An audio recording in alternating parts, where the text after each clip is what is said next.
ভারতের আমন্ত্রণে তামিম ইকবাল, ক্রিকেট তারকার সফর নিয়ে নেট দুনিয়ায় তোলপাড়। ব্যক্তি স্বাধীনতা নাকি রাজনৈতিক উদ্দেশ্য, তামিমের এই পদক্ষেপকে কেন্দ্র করে সমালোচনার ঝড়। এবং ভারত বাংলাদেশ সম্পর্ক বর্তমান প্রেক্ষাপটে এটি কতটা স্বাভাবিক, বিস্তারিত প্রতিবেদনে।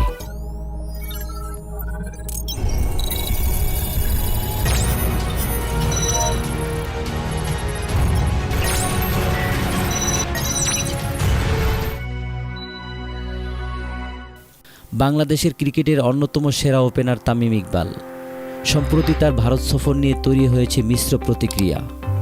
বিশেষ করে ভারতের পক্ষ থেকে দেওয়া আমন্ত্রণ এবং সেখানে তার অংশগ্রহণকে ঘিরে দেশের একটি বড় অংশ সমালোচনা করছেন। অনেকেই প্রশ্ন তুলছেন, বর্তমান রাজনৈতিক প্রেক্ষাপটে এবং সীমান্ত উত্তেজনা বা পানির হিস্যা নিয়ে চলা টানাপোড়েনের মধ্যে এই ধরনের সফর কি কোনো বিশেষ ইঙ্গিত বহন করে? সোশ্যাল মিডিয়ায় অনেকেই এটিকে ব্যক্তিগত আনুগত্য হিসেবে দেখছেন এবং এর সমালোচনা করছেন। কেউ কেউ একে দেখছেন দালালি বা বিশেষ বলয়ের প্রভাব হিসেবে। তবে সমর্থকদের অন্য একটি অংশের মতে একজন খেলোয়াড় হিসেবে আন্তর্জাতিক কোনো আমন্ত্রণ রক্ষা করাটা পেশাদারিত্বের অংশ। প্রশ্ন এখন একটাই, খেলোয়াড় হিসেবে তামিমের এই সফর কি কেবল ক্রিকেটের সীমানায় আবদ্ধ, নাকি এর পেছনে আছে অন্য কোনো সমীকরণ? ভারত ও বাংলাদেশের সম্পর্ক এখন এক জটিল সন্ধিক্ষণে। একদিকে বাণিজ্যিক ও কৌশলগত অংশীদারিত্ব, অন্যদিকে তিস্তা চুক্তি বা সীমান্তে প্রাণহানির মতো অমীমাংসিত ইস্যু।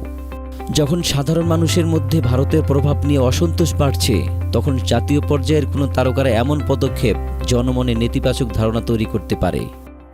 রাজনৈতিক বিশ্লেষকদের মতে তারকাদের প্রতিটি পদক্ষেপই এখন সাধারণ মানুষের অনুভূতির সাথে সরাসরি যুক্ত। তামিম ইকবালের এই সফরকে আপনি কিভাবে দেখছেন?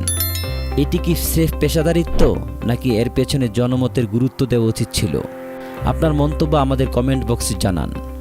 সঠিক ও আমানতদারিতার সাথে সংবাদ পেতে এমআরএন নিউজের সাথেই থাকুন। ধন্যবাদ।